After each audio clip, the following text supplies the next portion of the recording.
Hey guys, it's Carlos Reyes, All In Entrepreneurs Podcast, episode number 8. And we are very blessed to actually have a special guest, which we're going to get to here in a minute. Mr. Alex, if you want to introduce yourself. Guys, Alex Saenz here, 22-year-old real estate entrepreneur and investor here based in Phoenix, Arizona. And we have Mr. TTP himself, Mr. Talk to People, a.k.a. the Cold Calling King. That used to be your name, but now it's, He took it. Gladly. Mr. Brent Daniels himself. And, I can't wait. This Mr. Brent Daniels, this guy he's a monster. He's an active investor. He's an amazing coach. I know we share some people, and they have nothing but great things to say about him. So, Mr. Brent Daniels, thank you so much for being here today. Thank you, guys. Carlos, Alex, go. this is an amazing opportunity to be here. Your first 8 episodes, right? Or this is 9. This is right? our this is 8. This is 8. First Yeah, 7 yeah. episodes.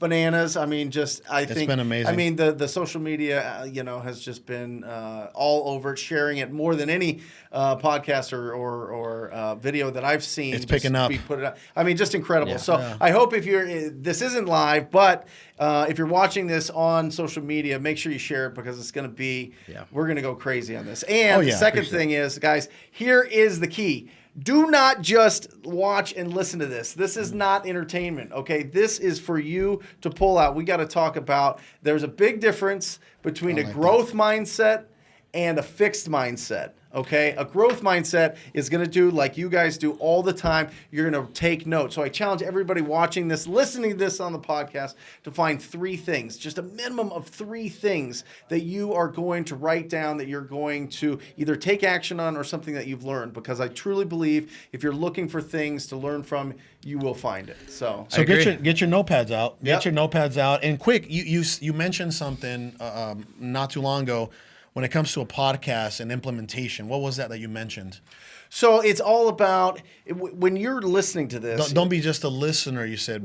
Don't be a listener. You've got to implement what you're learning here. You've got to be able to take action on this because listening to a podcast will get you $0. Okay, taking action on a podcast. I mean, you guys know when we started out early on, it was podcasts, it was YouTube, it was trying to talk to anybody. Periscope. That had Periscope. Remember Periscope? Yeah, of course. Periscope, yeah. Anybody that had any experience, we're trying to find the right path to go on to just complete the first deal, complete the first few deals. So, don't just listen to this podcast. Don't take this as entertainment and feel good and feel pumped up. Go and do something. And all you got to do really is you got to talk to somebody. You got to talk to people. You got to go out. I agree. Really, you got to find a distressed property owner and you got to have a conversation. Simple as that. Yep. Yeah. As much as we love the support from you guys and the engagement, what we love more is you guys getting results. So please take the advice. If you're driving, do some voice memos on the road so you can, circle back around to it. And if you're watching this on YouTube, bring your notepad out and start taking down notes, because here you have 3 guys that have been in the business for years now.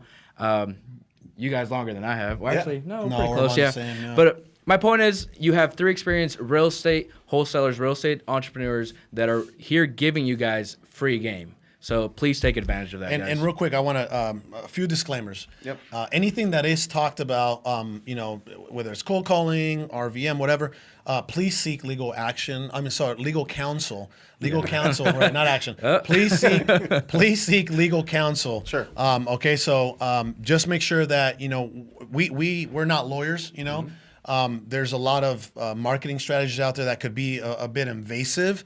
So make sure that you talk to someone in regards to that. That way, you don't run any type of risk. And you got to be 100% confident that what you're doing is the right thing. For sure. Because if you don't, if you have even an inkling, a little small percentage that maybe it's not really on the up and up, you're never going to commit full time. You're never going to take the action that you need to, and you're never going to feel satisfied with the income that you do get. And then that adds part of the fear factor, right? Yep. The fear and the doubt factor, et cetera.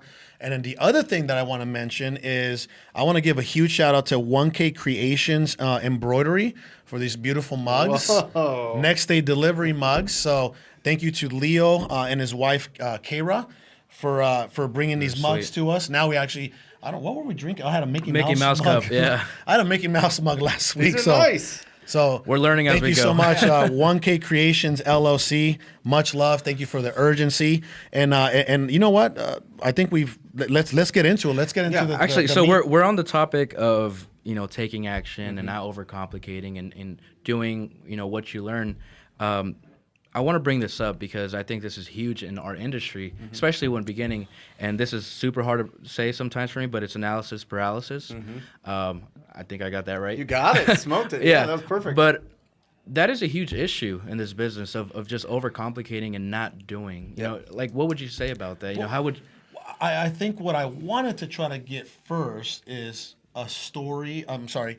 Mr. Daniel, Mr. TTP's background, story, and then we can get into the meat. That's what I was trying to say. Yeah, well, it was a quick topic. It was a quick topic. But go ahead. I can answer this real it. quick. Yeah. I love it. And I tell everybody starting out in this business, you need to be dumb. You need to be dumb. Now, what I mean not by that is you go out there and you're an idiot and you act like a fool and you're silly and you're bombastic and crazy. No. What I'm saying is don't assume. When we start this business, we hallucinate all the time. The seller will never sell for this amount. The buyer will never buy for this amount. I'll never be able to convince anybody that I'm a real estate entrepreneur. Yeah. All these things that go through our head from what you talk about, and we'll get into it, programming, from past experiences, all these things that we bring and we're hallucinating, I think leads to that, you wait. And with the Rhino Tribe that I'm a part of, right, the Wholesaling Inc. Umbrella that my coaching program's under, we have a simple philosophy: progress, not perfection. Beautiful. So beautiful. I love that. Write that down. Yeah, progress, not perfection. Yeah. I like that. Okay, so let's get into the thick. Let's get into the meat of the bone, right? Mr. TTP, give us a little bit of a background on you. Growing up, coming up, programming, your first job, your first deal, et cetera, man. We want to hear it. Because I personally don't know it. Yeah. Do you? Yeah. I don't. Very little, but okay. Well, what I'll do is not to bore anybody, but whatever. I'll go all the way back. So I'm the oldest of three, right? I have two younger sisters. Okay. So always, I don't know if you guys where you fall in line, the oldest. right? I'm the oldest. He's the oldest. Okay. So as we feel your pain. Oldest, we have like all the entitlement in the world, right, from our parents, and all the responsibility of the world. No, yeah. But I mean, there's also that sense that you have younger siblings. You kind of learn early that you're either in charge of them or responsible for them. So you're almost already a leader as you come out. You're right? forced into the leader. Yeah. So I had that. Parents, fantastic. My dad, we grew up in Gilbert, right? Just cookie cutter. Middle America, right? The whole deal. Blue collar. Kind of middle, upper middle class. Okay. I mean, my dad worked for corporate at Honeywell, which is a big company here in town. Yeah. And we had dinner every night, every day. Every night we'd have to go around the table and say, "What's one nice thing that happened to you today?" It's amazing. Like beautiful. all these things, right? Like really, really cushy. But also part of that, I always had that pilot light that wanted to do something, whether it was athletics, mostly growing up, it was athletics and modeling and girls. What did you play? What sports did you? So I played football, basketball, track throughout high school, and then played football at Northern Arizona University. Sweet. So really great. Linebacker. No. I was a safety. No, those guys are. When did you stop modeling? I haven't. What do you mean stop? Oh, come on. Sorry. No, but I mean, really, I grew up really, really, really supported. My parents always told me that I was the greatest. I had the sense I was already there. I know a lot of people, they start in really rough situations where they don't get the support or they don't have the financial support. They don't. And I think that, you speak to that a lot when you talk about your story and your history and you as well. I mean, you became a citizen 7 years ago, right? Yeah. Became a U.S. citizen 7 years ago. So I love this kind of mix in this conversation. You get a little bit of everything. Coming from every angle. Yeah. But I think with that comes a certain sense that I understand that, like, I hit the lottery just being born a white American male. Right? Yeah. Literally. I mean, with amazing hair. And as you slick it back. I mean, it's a Warren Buffett quote. It really is. I mean, it's really hitting the lottery, a genetic lottery. He says that pretty frequently. Yeah, he does. And I think, with that you have to understand the potential that's there, and you have to decide early on if you're gonna actually go towards the potential that you have, or if you're just gonna kind of get into the comfortable life that you live. And it's funny you say that, because I feel, as an immigrant now turned citizen, that you're either in your situation, you either have an advantage or a disadvantage, right? Agreed. It just depends on your mindset, your programming, your upbringing. And just to get a little bit deeper into that, so because I'm afraid even for my own 6-year-old daughter, right? Yeah. She's growing up with everything. Mm-hmm. She's growing up. I mean, you've seen it. I saw a picture on the Rolls Royce. She was sitting on the Rolls Royce giving out giving out a JoJo Siwa autographed poster because she had front row seats to this. I don't know if you know who JoJo Siwa is. She's a performer, entertainer for Nickelodeon. Yeah. And she's on the front seat, and then she's like, "Hey, if you get me to 500 followers, a 6-year-old, right? I'm gonna get." She's already at like 200 something. That's awesome, right? I'm gonna give out this JoJo Siwa poster. So I love being able to provide. Yep. But at the same time, I'm also I'm a little fearful for because it's the unknown. To me, it's the unknown. To you, like. She's going to have a choice at some point to make. Hey, I grew up with some advantages. I better take advantage of them, right? Yeah. But I'm seeing it as, is this a disadvantage? Because I grew up struggling, wanting more, fighting for my life. Yeah. So, that just circles back to what you were saying. It's it's an advantage, and you can take advantage of it, and you can hit the ground running, and you have a head start over like myself and an Alex, or you are in the you're behind because you're lazy, because you want to play video games, because mom and dad 100%. Will take care of the rent, because mom and dad will clothe you and feed you. You see what I'm saying? It could work both ways. It's up to the person, right? Yeah, and I think 100%. And I look at you guys and the success that you guys and Sal have had, and the backgrounds and all the chips on your shoulder that you carry or have carried, and the motivation that brings you. You're not getting crushed by that. The pressure has, the whole analogy that pressure creates diamonds type of thing, right? So I think that's such a huge advantage. And I've talked to my wife about it. I was like, honey, I don't know what chip I have on my shoulder. I don't have that. Yeah. And she's like, you were always trying to push it more and do more and provide value. And I think can create your own chip. Well, I think it's also, because I was in that situation at 24, 25, I thought I could do anything. So this is the next step in the evolution after Was that college. A good thing at the time, or? It was a terrible thing. Terrible thing. Because I was in real estate. I was. So you got hit. You got hit hard by the real world. I got hit by everything. Yeah. And at the time, I had signed a 10-year office lease for 7,000 square feet in Scottsdale Air Park. Wow. Right? So 10 years? Yeah. What happens? What happens? I've never heard of that. When you don't pay for. Yeah, I think. Yeah, I've never heard of that. But what happens when you don't pay your office lease? They sue you, right? Oh. So I had a $742,000 judgment when I was 27 years old. Yeah. Right? So now all of a sudden I put myself into that hole that I had to dig back out of. It wasn't that I was starting at zero. It's not something that your parents bail you out of. It's not something like that. I was always an entrepreneur. I've literally never had a job. I've never had a job in my entire life. Well, I guess we can skip that part. Yeah, you get that off of there. I've never had a job, so I don't have that perspective. Yeah. I just have I just knew that I could through different services. I trained people in college. Like my parents converted their garage into a gym, so I trained moms and I trained like high school athletes. It's hard to believe, right? No. Yeah, all right. No, actually, and then got into real estate, which how did you come across real estate? Was it in college I wasn't. I went to college, but college to me was just setting you up to get a job. You know what I mean? It felt very sterile. It felt very push them through and good luck out there in the just open another number. Thanks for the $60K. Go be a cog in the wheel type of thing. And I never even thought about getting a job afterwards. And then I read Rich Dad Poor Dad, and he goes through the whole difference between a self-employed or an employee or a business owner or investor, and you're like, that's it. That's what I am, right? Just this is what I'm going to do. So I got my real estate license and went for it. Yeah. Sweet. Quick question for you. Yeah. What is the first thing you ever did to earn money, and how old were you?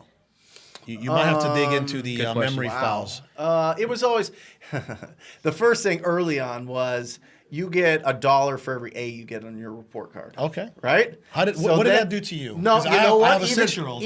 I need to know this. Even further, I got 10 cents for every pile of dog crap that I picked up and threw away, right? When you were little, right? I pay $400 a month for my dog poop to be right. Yes or no? Yes. Yeah. So Yeah. I guess times have really changed. This Inflation. is right? a lot. Yeah. Dog poop inflation. It's not the 80s anymore. It's right? inflation, but No, but so that what was were you doing? that was Yeah. it. I always had chores. I had chores every week. I got paid for chores at the house, and then so I guess that was my first job. So maybe What did I that have do had to a you job. psychologically? And I'm asking you as a dad. I don't know. I feel like it's interesting because I have kids now, and I have somebody that cleans the house and takes care of the pool and does the landscaping and all that type of thing. So it's a different thing. I don't know. Psychologically, I think I knew I had to do it. I knew I wanted some extra money. I didn't.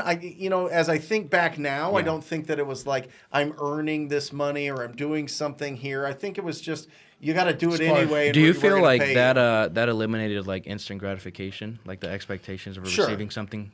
Yeah, quick? but I was always like crazy, right? Like I always wanted like a Sega Genesis, and I was like, I'd save up like it would be like $90 at the time, and I'd So, save up like 4 40. months worth of poop? No, it was like 4 years. You're, At feed, 10 you're, cents- you're at feeding 10 your cents- dogs at 10 more. cents. By that time, there's a Dreamcast out, not a Genesis. Yeah. Oh, yeah. It was. Wait, beyond. what's that? You know what it is. I'm just kidding. This guy doesn't know what Van Damme is, by the way. Now I know. It's Yeah, okay. now I know. Give me a pass. It was honestly a little offensive. My whole office doesn't know what I'm talking about. Really? About any yeah. Oh, yeah. Yeah. No. Wow, No. okay. They don't know. Excuse I me. get it. But So, okay, I think doing the stuff as a young, I think delaying it. But I always had that. I always was quick. I would save a little bit and then I just go crazy and buy something crazy that I just ran into. You know what I mean? Yeah. So it took a while to kind of discipline that out. Definitely going through the downturn helped me out with a lot of that because that really kind of put me in that position. But it's growing up, it was just that's what we did. It was just part of the weekly routine. Agreed. You get paid for good grades. But it wasn't. I don't know. So as an entrepreneur and a hustler, once you were either in your teens or I don't know when your entrepreneur, your adulthood entrepreneur started. Yeah. What did you do first as a hustle? So that was when I started training athletes. Yeah. you So were in training- high school, I went and got a. Was it just moms I'm or, pointing like, at you because in everything? high school you started this whole business, or getting going. Yeah, in straight it, right? out of high school, yeah. Yeah. So in high school, I went and I got a license, a certified trainer's license. And you have to be 18 to be able to get it. So I had to wait till my birthday. What is that and then- called? The NCPA? Yeah, Or at the I don't time know. it was ISSA, International Sports Sciences. Beautiful. Yeah. Yeah. Anyway, so it was. Was it like $300 back Yeah, then still? yeah, Okay, yeah. it's still it was a $300. piece of cake. Yeah. You went to one thing and It- Got did it. your stamp, Really? right? Yeah. Oh, wow. But so I got it and then just started training people. I was kind of known to. What were you being charging, if you don't mind me asking? $300 for the summer. Yeah. So I had 20 people that signed up for $300, so I made $6,000. Okay. I had no expenses, Wow. I mean, I had I think a cell phone Were bill. you This living is like in college. the basement or the No, I garage? was just at my joking. parents' house during the summer, and then Yeah. college, I was, with the scholarships, I had room and board paid for. So, Beautiful. I mean, it was $6,000 goes a long way when you don't have any costs. Oh, yeah. It does, especially at 18. Yeah. Yeah. Oh, yeah. Yeah, That's amazing. Yeah. But I'll tell you what, the first time that I ever got a check from real estate, that was life changing. I mean, that was like That's what I wanted to really get to started getting- next was,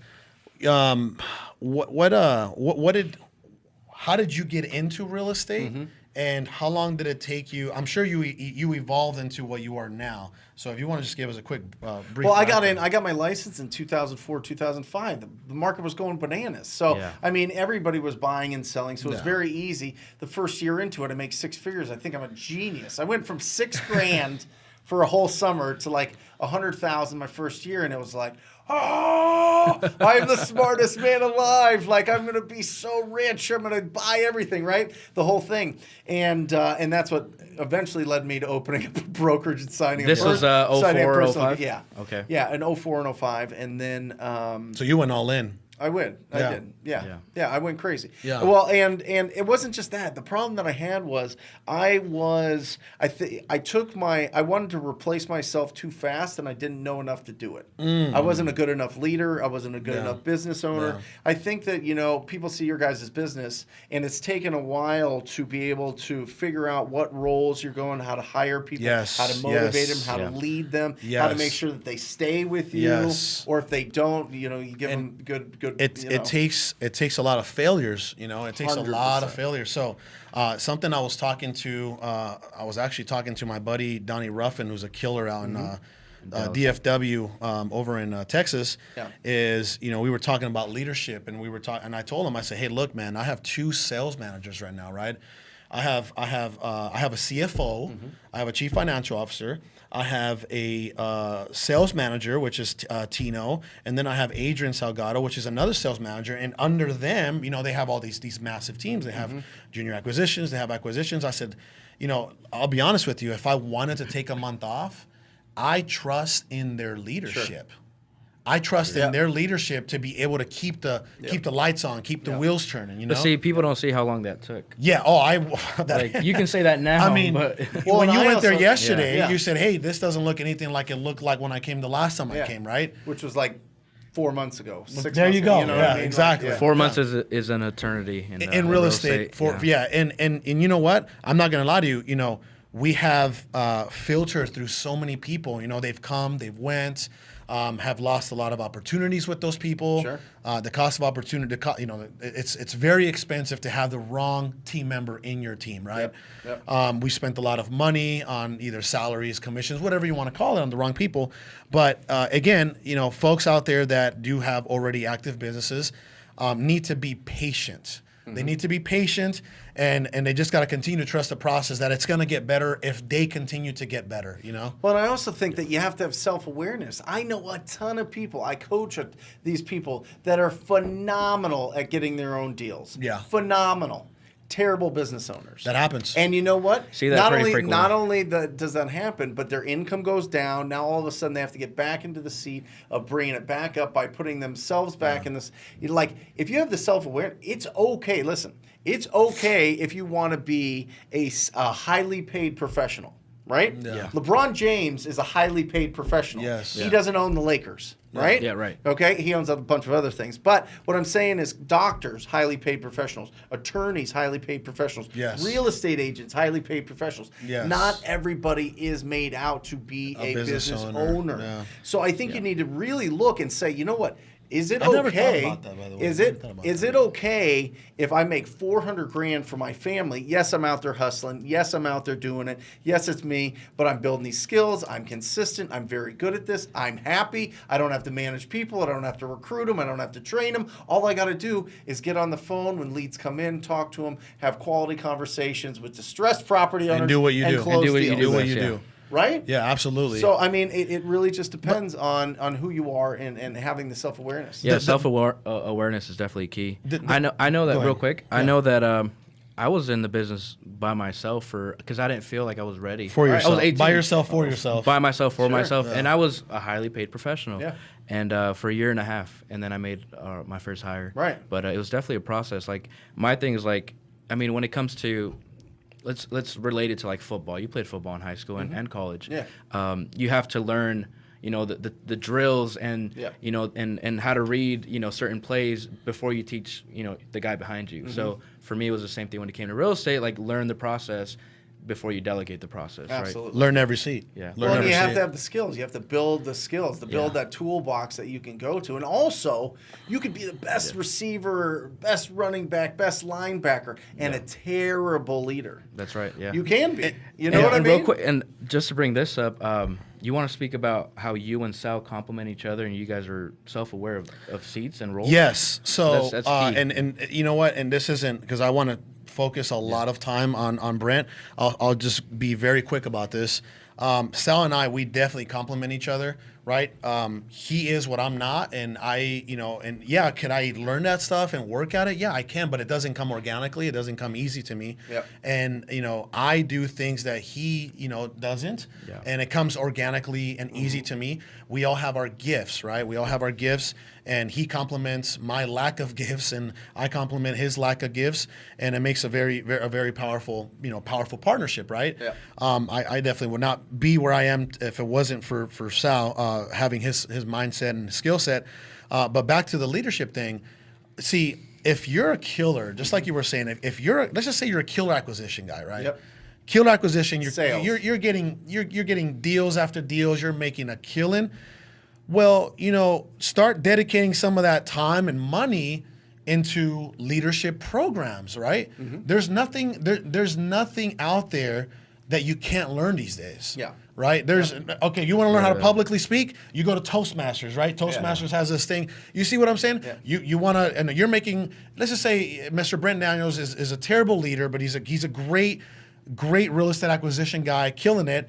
Well, if you're making $500,000 a year, would you not invest at least 10% of that or Absolutely. 20% of that to a mentor or a leadership coach? I think that that's something for the folks out there, not to get discouraged, that even though you're not naturally good at things, you can get better. Sure. Yeah. Right? If you don't know, I think it's just what makes you happy, right? Yeah. What makes you happy doing that? You're stuff. absolutely correct. So if it makes you happy, if your dream is to own a business and to run it, and you're the acquisition manager for you or for me or for you, you know what I mean? But your dream is to eventually own your own business, whether it's in real estate or whether it's selling, stereos or cameras or what you want to do a podcast, whatever you know what it is. Like, where is your passion? Where are you going to get? What do you truly makes you happy? Like, Agreed. I feel it right now, Carl. I don't know if you guys feel this, but I'm at home and I'm just like overwhelmed with like, holy shit, this is my life. Like, I flex my whole body. I'm like a crazy person. I'm just like, oh my God, I'm like overwhelmed with the energy and the joy of being able to do what I do now. It's hard to go daily to, it's hard to basis, go to yeah. sleep. Oh my God, Right? sleep. Come on. Exactly. Sleep. It's hard to go to sleep. Come on, Yeah. man. Yeah, no, it is. I mean, Yeah. it's just, first of all, wholesaling real estate is hitting the lottery. It is. This is hitting the lottery. This is 100% a cash machine. It is. It is. Yes. But I think more than that, it is the bridge between, it's the bridge that you take to buy assets and to buy to get things that are your financial goals. Or right? launch, in me and Sal's case, launch more businesses. Of course.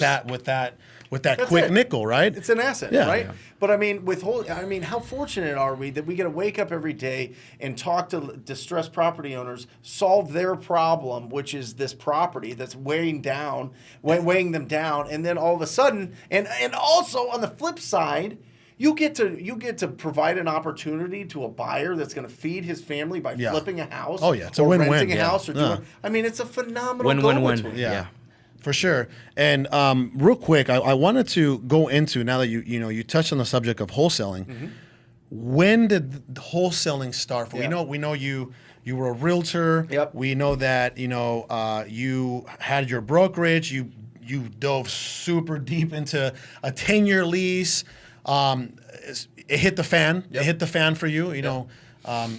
Ish hit the fan. Can we curse on this? Yeah. Shit hit the fan for you. Yeah. We can curse. Yeah. So shit hit the fan for you. Shit is not even a curse word these days, right? I mean, don't think so. everybody says shit. Yeah. So shit hit the fan for you, and what happened after that? I love it. So without a budget, I was the real estate brokerage that I hung my license with was located in Arcadia, right? Okay. Arcadia is a nice area here in town, one of the best. Yeah. And it's an older area, so it's a nice neighborhood. I saw all these dumpsters of all these huge remodels going on. Oh, I would see other houses on the street, and they looked run down. Like Yeah. shit. So I'd go to the property and I knock on the door and see if they would consider an offer on their property, and they'd say no. And then I just kept going until one day I found a gal, and she said, I don't want to sell my house. I love my house, but the one floor down, the gal lives in New York. I'm the caretaker for it. let me see if I can give her permission to give you her phone number. You keep hitting the lottery, don't you? Yeah, well, I'm telling you guys, this is a simple business. We are not building rockets. If you talk to enough distressed property, if you have enough quality conversations with distressed property owners, you cannot lose in this business. You cannot lose. I don't care if it's from direct marketing. I don't care if it's from referrals, and I hope that it's from prospecting and being proactive out there. For sure. So I was proactive. I met this person. It would have been I would have never met this person if I didn't go to the door. She went inside and she gave me a slip of paper with the owner's name and number on it. Were you ever shy, fearful, doubtful? Of course. Right? Yeah. Were you ever on your first door knock? Were you like, gosh. I'm Brent Daniels? 100%. You get scared. I mean, you're sitting in front of a house. You're in your car. You can easily drive off. There's people walking up and down the street. You're not sure what's going on, right? And you're all these hallucinations go through your head. Somebody's going to pull a gun on me. Somebody's going to yell at me. I'm going to interrupt. No one's going to beat you up. Right? Well, trust me. No, but you go through all these hallucinations, but I was broke, man. I had the judgment. When you have a judgment like that, they send you in every 60 days to see if you have any money. They check your accounts. They check your assets. Like it was like crazy. So anyway, it's terrible. Yeah, it is. Terrible. It is. Yeah. So I go and I'm forced to do it. I'm like, here we go. Like I got to do something. There's opportunity here. I know there is. So I'll just go and see if I can, find somebody that is in distress. So she gave me the number of the gal. I called her up. Dude. Called her and it was a guy. It was a lady. It was a gal, an older gal. Yeah. And she wanted to sell the property. I kind of negotiated. What was your first deal profit, if you don't mind me asking? Well, first of all, this is for everybody out there that is a real estate agent that's looking to go into wholesale. Real estate. Because what I did was I said I have a buyer that wants to buy this house, so I took it directly to a cash buyer for an agent commission. So yes. Oh, no. So wait just a tick, right? Oh. So I brought it to him at like 180, and in Arcadia. Yeah. Wow. Yeah. Well, this is 6 years ago. Still, you can't even buy a lot. No. Yeah. But he goes, yeah. I'll pay you 3% commission. I was like, this is easy money. This took me like an hour, right? Yeah. I go down, making sure my commission's on the settlement statement. I look down. He's not on the contract. Somebody else is. And there's a $40,000 thing that said assignment fee. Oh, God. Right? So real estate agents out there, That's painful. Listen to me. I don't know which camera you're looking at. Listen to me. I think it's the middle one. You can. I think it's this one. We'll do this one. You can lock these properties up yourself. You can wholesale these properties yourself. You got to take off your realtor hat and put on your buyer hat. Okay, It's a big mind shift change, because the whole time that you've been taught about fiduciary duty, about representing people as buyers and sellers, this is, if you're going to wholesale, do it for yourself. Be the buyer in that position. So, by the way, 3 more deals equaling $92,000 before I figured out what wholesaling was. God. Before I figured out what wholesaling was. So what was your commission on these 3 deals? $5,300. I mean, maybe 15 grand. Enough for maybe 15 grand. You're a happy camper. I mean, not after I saw this check. I was like, what is going on? How are they doing this? I didn't understand. Yeah. I asked him, I said, how did you sell? You're not buying this property? He goes, no, I sold it. I said, how'd you sell? You don't even own the property. He said, no, I sold the contract. I go, what do you mean you sold the contract? What do you mean you sold the contract for $40,000? He's like, was it a gold contract? Yeah, like what? Gold I don't understand. Yeah. He goes, no, I just sold my rights to purchase it, and I was like, what world are we living in? What is going on here? Right? It was it was bananas. So that is a tough lesson. Yeah. And let me point out 2 things about Mr. Brent Daniels here. So one, even though your background, your story is a lot different than ours, you still had to go through your trials and tribulations, right? Yeah. Sometimes it's easier to start from the bottom and build your way up. As in your expectations. In your case, you got there, and then you got smacked all the way down. Right. And you were in a bigger hole than we've ever been at 742, right? Yeah. 742K debt. Yep. So, again, every entrepreneur seems to share that type of characteristic. Well, and I think going back to it, the reason I tell you about my family growing up, tell me I'm the best, one nice thing every day at dinner time, all these things is in my mind, I could not lose. Right? I could not lose. So I overextended myself way too much. I think that, there's a funny analogy that, like, just because you put on Superman's cape doesn't mean you can fly, right? That's like the belief people have. I'm going to make $1 million this year. I have never made $1 million before. I made like 10 grand last year, type of thing, right? Wow. And you put quite a jump. And you put on that Superman cape and you try to fly and it doesn't work, right? Yeah. So I mean, I think that belief is a wonderful thing, but I think that there has to be the actions that you take and the success and the failures along the way to truly be successful. You know what I mean? I agree.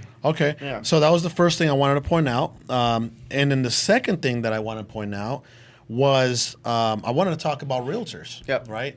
A lot of investors, it's so hard, at least in our company, to hire realtors. Right. To take on the real estate, entrepreneurship, investor mindset. Yeah.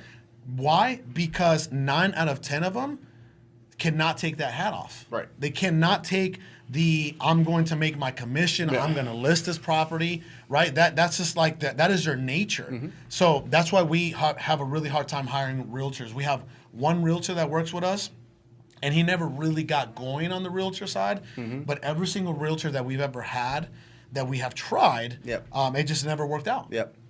Excuse me, because all they ever cared about was listing properties and getting a commission. And all we care about is, making quick and making money. Yeah, hitting the lottery. Well, and I think the reason behind that is because they don't understand who sets the price in a transaction. So I ask my TTP students that are licensed, I say, who sets the price? Is it the buyer or the seller or the market or an appraiser? Who is it? And they go, well, it's the real estate agent or it's the Zillow or it's the appraiser or it's the seller. I said, no. In every transaction, the buyer sets the price. I'm telling you right now, if they put gas to $38 a gallon, $1,000 a gallon, we're all riding bicycles, right? And then they have to bring it down. Like 100%. The buyer sets the price. Great so example, if I say that this property is worth $150,000, that's what I'd be willing to put that property under contract for. That's the price. Yeah. If somebody else thinks that it's worth more, or the seller thinks that they should get more, that's fine. That's their option. But I'm not going to hallucinate again and know what that seller is going to do. Yeah. Know what they want. Yeah. Obviously we try to pull out the price from the seller and see where they're at, and those oftentimes are the massive deals that we get when they're like, hey, give me $100,000 and it's yours, right? Yeah. But the buyer sets the price. So with any agents, that's very difficult because they think it's an appraiser. They think of it as a conventional loan. It's a whole different world. The listing, the seller. That's not who sets the price. There's a million listings right now of sellers that have it double what it's worth, and nobody's going to buy it. And you've seen a lot of shift in the game over the past 2 to 4 years. You've seen realtors go from realtors to real estate investors, right? Real estate agents now. Big drop off. Not only are they representing, and they make that switch from, it's a hassle to be driving people around and looking on the MLS for a buyer, blah blah blah, to I'm just going to start flipping, right? Mm-hmm. That's one thing. Yep.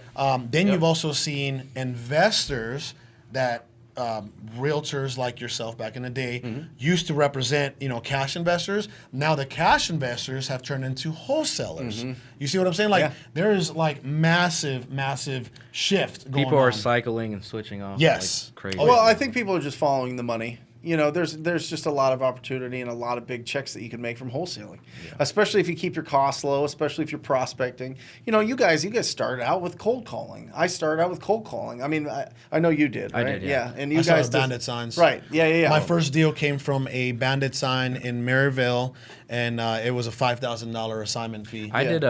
My first day was driving for dollars, so it was a $13,000 deal. Yep. I mean prospecting. Yeah. But what what really blew my business up was Cold TTP. calling. Yeah. It was cold calling. Yeah. Well, and that's the thing. I mean, it's just being proactive and keeping your costs low so that you can keep most of the money, because that's the whole thing. How much money goes into your personal bank account at the end of the day, right? Yeah. You know, that's what the whole goal of this thing is, so that you can have the money to, one, be able to support the businesses, but two, more importantly, be able to provide for your family and then invest in the assets that you're looking to build, whether it be businesses, whether it be real estate, whether it be land, whether it be this beautiful production company that you guys started here that is providing these videos and the podcast. What's your take on proactive versus reactive marketing? Well, it just depends. You know, it depends on the market that you're in, and I think it depends on your personality. For me, sending out direct mail or putting a bunch to PPC, or it's all of the any time I'm paying for leads, I get anxiety, right? Because I like my schedule. I like being uninterrupted during certain things and not having to jump on the phone. Because if you miss that phone call, if you don't call that web lead back in 15, 30 seconds, not minutes, guys. The next guy's getting that deal, right? So that's like that's some anxiety that you feel until you can hire people. I'll give you guys something that happened. So you have to be, when it comes to like PPC leads, you have to be so committed and you have to be on it. So if you get a call or you miss a call, it's like 10 seconds, 15 seconds, you have to call back. Yep. We're at a music festival last week, and it's me, Andy, my best acquisitions, my brother and my brother with me. He gets a PPC call. We're literally watching a concert. Your realtor was there. Yeah, and my realtor, Sauce. Shout out to Sauce. It's good to be his realtor, right? In Miami music yeah. festival. Nice. But, tough private yacht. Literally, like, one of his favorite artists is performing, and he sees a PPC call. And I look at him, and then he runs off to the back and answers it. I got it on video, but that's how committed you have to be to these reactive leads, especially when you're spending $15,000, $20,000 a month on your budget. So I didn't want to do that. I didn't want to leave the concert or leave a date with my wife or whatever. You know what I mean? Yeah. So I figured if I could have those quality conversations with distressed property owners on my schedule, because I was the one reaching out, I was the one initiating, I was the one being on offense, then my whole schedule opened up. From 9 to noon every day, what I would do is I would just make calls. I would just dial, have those 15, 20 contacts an hour, get a lead an hour, follow up with them, make sure that I was diligent with follow-up, go on the appointments in the afternoon. I was home by 5 every day. I never worked on the weekends and built this business. For those folks that are actually taking notes, right? Yeah. He just broke down some expectations when it comes to cold calling, just in case you just broke down how his day. Just in case you missed it. Down. Daily schedule, 9 to noon. You make calls. Noon to 12 to 12:15. Guys, you don't need an hour for lunch. Okay, knock it off. You need That's 15 crazy. minutes. What are you eating? What are you eating? I mean, are you cooking it yourself? Are you hunting down a deer and then skinning it? Yeah, exactly. Dressing it. 12 to 12:15. Was a lunch, and then 12:15 to 1:30 was lead follow-up, and then the afternoon was appointments. So you spend 15 minutes on lunch. Yeah. And as you guys can see, he's pretty well fed. I eat a lot of protein bars and, buffalo jerky, it's stuff that men eat. You know what I mean? Yeah. Okay. What was I going to ask? So when it came, actually, what's your take on going on appointments when it comes to cold calling? That's a good question right there. It's great. So the way that I learned the hard way, because I would go on too many appointments with people that weren't ready to sign the contract. So I think there's a couple things. One, you have to pre-qualify them based on what I call the 4 pillars of pre-qualifying. The condition of the property, right? Yep. Their timeline to sell. When do they want their money? Their motivation to sell. Why are they selling? And their price, right? If I know those 4 things before the appointment, I'm going to get that deal. I hope people are writing this stuff down. I'm going to get that deal. And then the second thing is you need to set advanced agreements, okay? Alex, when I come over tonight and you feel comfortable and confident with everything going on, are you ready to sign the paperwork? Right? Yeah, maybe. Yeah, right. No. What would stop you from signing? These type of things, right? So, I always called it paperwork or agreement was even better instead of contract. Contract sounds like an attorney, right? At our office, we stopped using the word contract in the beginning of this year because contract sounds like this. Yep. Right. Like you're chained up. I'm chained up, or you're it sounds like a cell phone bill. You know what I mean? You hear contract a million times. And we a day. all know that a lot of our line of work is psychological. Yep. So these little words can just make a huge difference, 100%, right? 100%. If I use the word, hey, Mr. John, so can we get that agreement signed today? Yep. As in opposed to, Brent comes over, he's like, hey, John, can we get a contract today? Yep. Who's John gonna choose, right? He's probably gonna go with the agreement. He feels a little safer. It is more flexible. Yep. First 3 words. Yep. Are, so I have a few questions for Mr. TTP. Yes. Let's get into the skinny. Let's because there's going to be, like you said, there is some massive value in gems dropping, and I'm going to turn the page here, and we're going to talk cold calling, right? We're going to talk cold calling. So let's admit one thing here: cold calling became a huge wave in the industry, right? So cold calling, when do you think it really became a wave, and it became the number one marketing avenue in the industry? I think when? Q3 of last year. Q3? Yeah, last year. Yeah. Because you were, and you can always tell, right? Because now when if you cold call someone, you're like the 10th person that's called me today. You're like, okay, you know what? This is getting a little thick, right? So not in certain markets, in certain markets, especially the big markets, the big competitors. So not to say, hey, stop cold calling, but I'm saying you may want to add on to other marketing channels, because that is that lake or that beach is really filled. It's overran, right? Well, there's a couple of things there. I think when you're starting out and you don't have a huge budget, I think that's what other option do you have? You can put up bandit signs, you can go to the doors, or you can pick up the phone. Bandit signs in certain markets. Right. Well, right. Sure. Same thing. Good luck. Or you can pick up the phone. I truly believe, like, when you cold calling and talking to people is about timing, right? These people might have had a dozen calls every single day for the last year. Yeah. Today, the straw that broke the camel's back happened, and you get that lead, you get that deal. So I think that it's still a powerful thing. I think that with some market saturation, I think you've got to be very, very, very smart on the niche lists that you go after. Okay. You know what I mean? I think if you're trying to go after owner equity lists, or if you're trying to go with all the absentee owner lists, it's going to be really, really, really competitive. Is there juice in if you get a deal there? Yeah, possibly, but the odds are you can definitely land deals with other lists before you land one deal. You can land 3 to 5 somewhere else before you land that one massive deal. I agree. When it comes to cold calling, there's so many variables. I mean, your data, your people, your callers, your timing. And one of the most important things that the number one thing that I see, like those that are successful with cold calling versus those that aren't, is the follow up. I feel like it comes down to the instant gratification. Like people do not want to follow up. Well, and it's funny because the cold calling is like hunting, right? Yeah. And lead follow up is like gathering. Right, it's like you're the farmer now and not the hunter. The hunter, you go out there and you get it and you have the great conversation, and now you got the lead, and then it's time for lead follow up, and I'm like, what? That's where the money's It's all there. These people, just because they're not ready to sign a contract on their first conversation with a stranger, doesn't mean that you can't build up a relationship with these people to be able to sign a contract.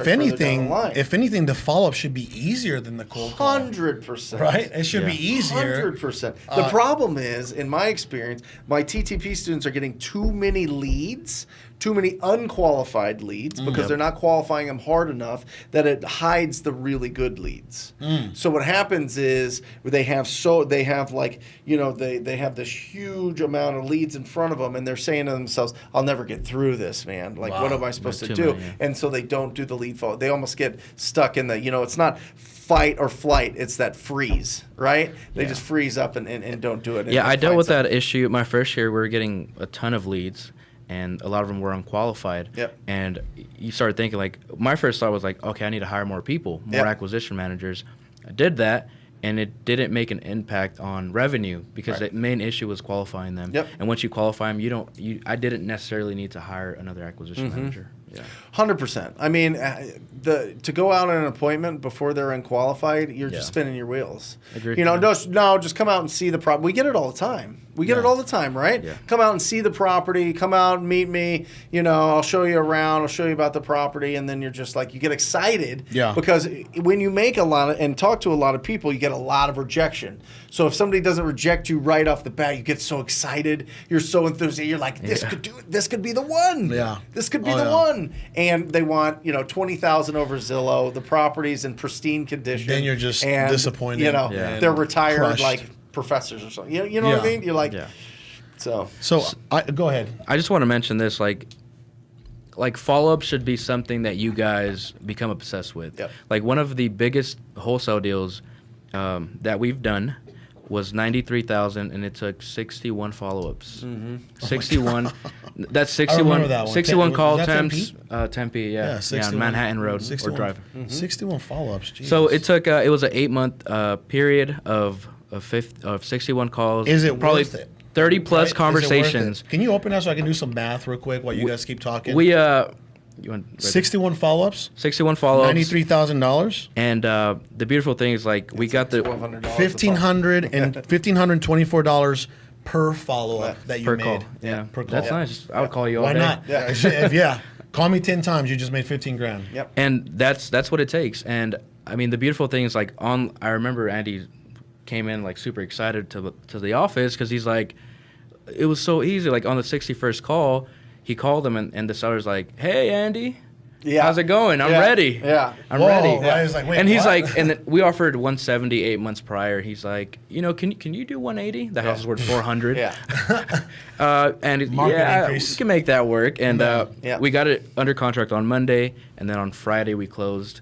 And a $93,000 deal. Love it. Let me say something that we strongly believe in. People, data, speed, right? And it comes down to it goes down to you. You focus on the people aspect, right? You focus on the people aspect. And we had a meeting yesterday, right? Yeah. We had a meeting yesterday in the office, and we were talking to an ex team member of ours, and we said, hey, you know, no magic is going to happen unless you pick up the phone and start talking to these people, right? And I feel like that's why, in my opinion, the TTP thing is just so powerful because people get so caught up in everything else, right? They get so caught up in, you know, oh, do I have enough knowledge? Do I have the right contract? Am I working with the right title agency? How's my logo? How's my logo? I need business cards. My business card, my LLC, right? Blah, blah, blah, blah, blah, blah, blah. And they're forgetting about the most important part of this business, which is talking to people. That's it. Right? Yep. So do you want to elaborate a little bit about that? Yeah, it's called creative avoidance. You know, here's the thing: a lot of people Creative avoidance, right? Yeah, so I've heard I'm that. writing some stuff down. Maybe you guys should too. So creative avoidance, we come up with all these reasons why we're not going to get on the phone, right? Yeah. Well, I got this deal in escrow. I gotta check with title, make sure everything's going good. I got to make sure that the paperwork's in. Yeah. You know what? I got to call. You know, this person said that they wanted to learn some real estate from me, so I'm going to call them and see what they want to do. I got to. You know what? I'm going to go to lunch. Where should I go to lunch? You know, there's a Greek place. I'm gonna go hunting. I'm gonna go get one of those, you know, gyros or gyros or whatever it is. You know, Jungle. Yeah, like you're like all this different They're not creative sponsoring avoidance. this, by the way. All of a sudden, you know, you fall in and the day's gone. You didn't do your follow up. And I think, you know, we're naturally programmed to not feel comfortable talking to strangers. Most of us, For sure. And I think that it's a skill that you can learn. I think you can build endurance for it. But I think naturally most people don't want to communicate on the phone. How many times do you just call up like people, you know, across the country, your friends, your family, and just have like an hour conversation? No, it's texting, it's DMing, it's, you know, how's things going? I'll see you in a couple weeks. We'll get together face to face type of thing. We just don't do a lot of over the phone conversations. And to this day, the most powerful connection, at least business connection, is talking to people. 100%. Right? 100%. And I'm not just talking about homeowners and distressed sellers. In general. I'm talking about you can connect with hard money lenders. You can connect with people that want to invest in your business. For sure. You can connect with people that are attorneys. You can talk to people that are real estate agents that'll send you referrals. You can talk to people. You know what I mean? Like it's just how many people a day are you talking to, either face to face or on the phone, and actually having a conversation with. Agreed. Text and DMing's a little bit different because there's so many things that go along with the tone of voice, the pace that you speak, trust, what you're credibility, saying, all these things. 100%. Let's talk some measurables, and I'll break down a few that I have based on some of my cold calling experience. Yeah. And what I love, let me reiterate and touch up on what you said. When you said, hey, in order for you to be a great leader, you have to have worked every single seat in the company, right? So yes, if I tell somebody, hey, get on the phone call and call somebody, I've done it before, right? Oh, yeah. Yeah, exactly, right?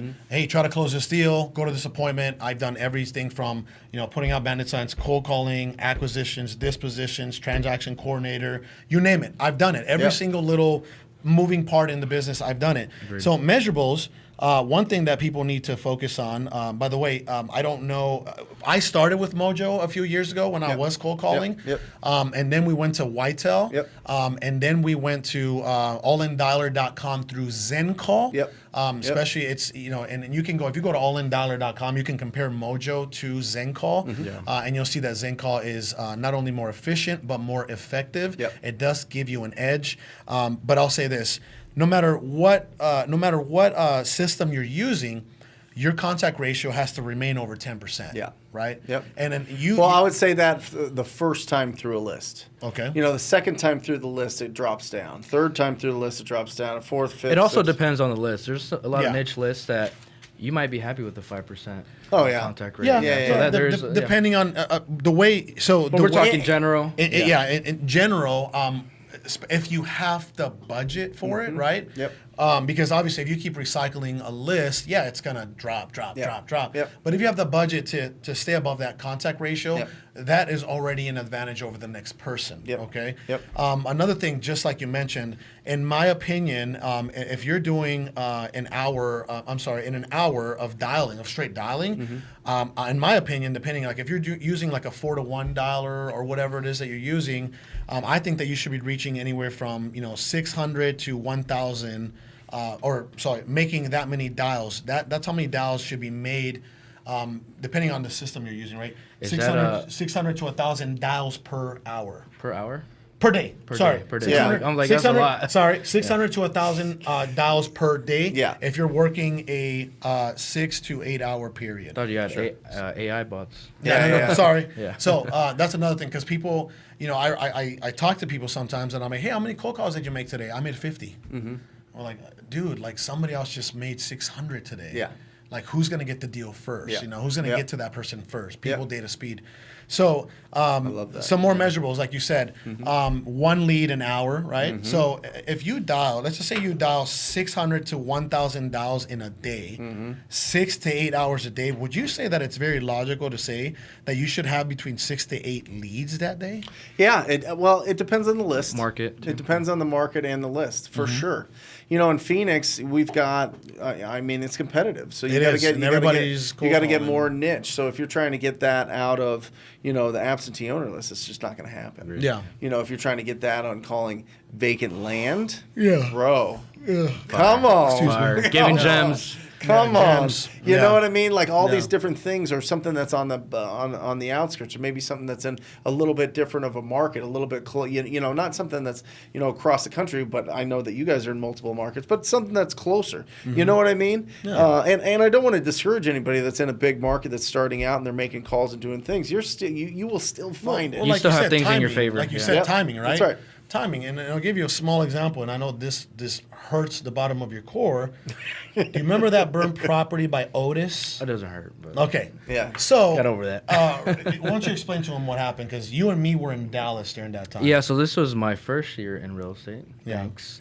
And we cold called a a fire damage house. Fire damage home. We didn't know it wasn't a drawing for dollars. It was an absentee list. Yeah. And we cold called it, made the offer. He liked the offer, and he said, and we're almost there to sign the contract. And he's like, I'm going on a cruise. I don't want to worry about it during the cruise.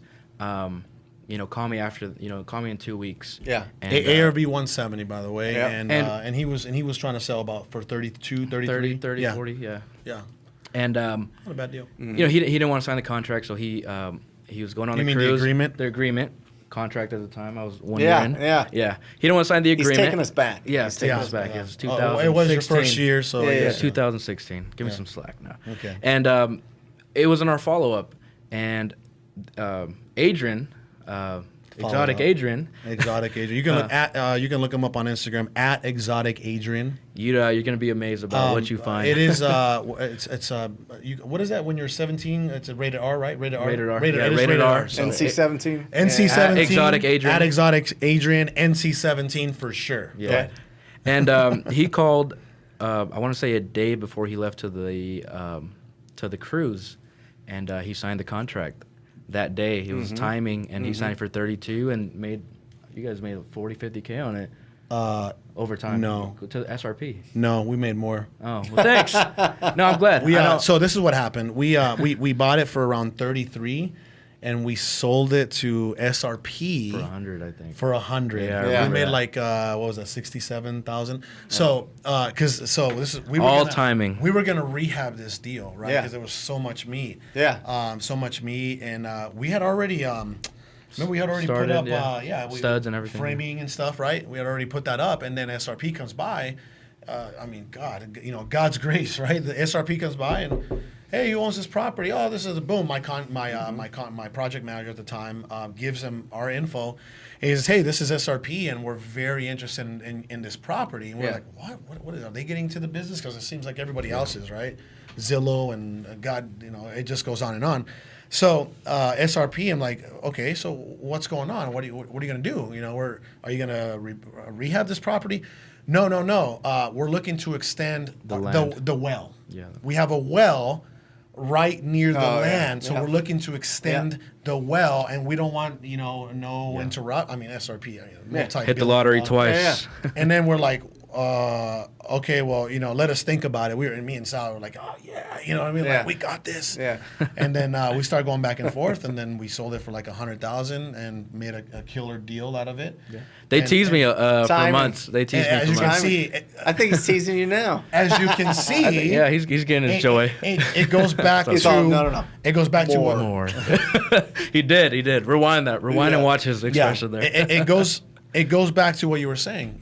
Timing, right? Yep. Timing. Yep. Just because everybody and their mama is cold calling, a specific list or a specific market, doesn't mean that you might just get them on that day. Yeah, you'll before get it. We could all have the same lead, and I call one day, they're not interested, and you call the next day, and you grab it. Yes. I want to say something about that. So, I could have took that two ways. One, I could have been very discouraged. Like, I'm 18. I'm like, damn, 60K would have been a big deal. Big deal. But 67. 67 and 500. Squeezing. Twisting the knife. Yeah. And, but I took it the other way. I said, okay, like this is the reality of this business, right? Mm-hmm. And I was actually like, okay, if anyone's gonna get it, I'm glad it's them. Yeah. That was like obviously my brother. So that's amazing. And I let that feel me, and after that we became so tight on our follow-up, and then it resulted in you got that hundreds deal, of thousands of you dollars. got that deal for 90-something. But it was because of that lesson. Like, okay, this is not happening again. $67,000 if they say call me in a month, we're calling in a week. Yeah. Like we're very persistent with the follow-up. Love it. Yep. I love it. Yeah. So some measurables, some gems when it comes to TTP and cold calling. We talked about 10% contact ratio. We talked about 1 lead an hour. We talked about if you're like on a 3-to-1, 4-to-1 dialer, 600 to 1,000 dials per day on a 6 to 8 hour period. What other measurables do you have that you think people should keep track of when they're cold calling? Well, I mean, from leads to sign contracts and contracts to closings, right? Okay. So, I mean, you're really looking at what I want to look at is how long does it take you to close a deal? Okay. Right? Beautiful. And that's list by list. And remember, that's building up your skills too. If you're just starting out, I don't think you really are comfortable like talking to anybody until you talk to 1,000 strangers. Okay. I really do. This is something that I've tested time and time again. After somebody's talked to 1,000 strangers, they can talk to anybody about real estate. Anybody, anytime, anywhere. Yeah. Anybody. I am telling you, anybody that does that. I don't care if you're the worst, if your tone is terrible and you're all, and you're just kind of, you know what I mean? Yeah. And you don't sound good. If you talk to 1,000 people about real estate, you can be effective on the phone because it is, and not only is it a skill for this business, this is a skill for life. When you talk to 1,000 strangers, it is something that most people don't do, and it is something that it just carries forward in all sorts of different interactions. Yeah. That's amazing. And just to confirm that, I actually told my Uber driver this morning or this afternoon. Right, I was a little late. Sorry. And I said, hey, go to allinfreedom.com because he's like, so what do you do? Blah, blah, blah. He starts asking me questions. I'm like, okay, well, this is what I do. Yep. And I'm like, and then I broke down what I did, and he's like, wow, that sounds very interesting. And the guy has 2 jobs, so he seems like a go-getter. So I said, you know what? Go to allinfreedom.com and type in, the coupon code, Carlos and blah, blah. He's like, I'm going to do that. I'm going to do that because the guy seemed very interested. But just to wrap some things up with you, Mr. TTP, any advice for beginners out there? Yes. First of all, you have to, this business is something that you have to make the decision right off the bat. I'll go mindset and then I'll give some instruction. Beautiful. The mindset part of this is you need to make the decision that you're going to be in this business and be consistent. So that means at some point you're going to have to talk to people. So you have to make the decision to take action. Progress, not perfection, right? Yep. Mm-hmm. Next, what I would do is if you have zero budget, if you've got do you guys have a Driving for Dollars app that you promote? Deal Machine. Deal Machine. Yeah, same with us. David Lecco. Yeah. So Deal Machine, I've got my whole team on it. They're actually my whole Driving for Dollars team is outside this room. Do you have any coupon code maybe? TTP. TTP. So coupon code Deal TTP for Deal Machine. It is you drive around the neighborhood. Yeah, it's great. Click the button. It's $40 a month, guys. $40. You click the button. You get the info for the homeowner. Beautiful. You can export it out. Does that work for door knocking too, or no? Oh, well, you could just door knock. No. You can literally just go to the door. Really? Okay. Well, yeah. Okay, yeah. I mean, it'll give you the names, but that's kind of creepy. You're like, is Alex here? Yeah. You know what I mean? People is this like, your what number? the hell? Yeah, right. Yeah, got it. But I think if you really don't have any money, you could go and door knock your neighbors. And everybody has $40 a month, right? So you go out, you call these people. You can go to, you can email me at Brent at wholesalinginc.com, and I'll send you a script that you can use to call. Right? Gold. Yep. Gold. And then from there, you just pick up the phone and you call them and you use the script and see if they'd consider an offer. So you would say that folks just need to start taking more action. They need to take action. Here's the thing. Like something fundamentally will change in your brain chemistry the first time you do a deal. The first time you take this thing from belief to fact. Belief is great. Fact is better. You take evidence, it to fact. Evidence, all of a sudden, you start building on. You get that first deal, your brain changes. If you really want to screw with your brain, you really want to change it up, do a deal that's over $50K. Woo. Your whole life changes. Forever. Your whole brain changes. Yeah. Everything changes. Yeah. That whole thought that you make $1,200 a week or you make $500 a week and you get a $50,000+ check, your stomach will get all watery. You'll get all like kind of loose. You'll be all like kind of crazy. And then all of a sudden it'll just, you're just going to feel so confident. So you're saying that if someone gets a $50,000 deal, they're going to get diarrhea. That's it.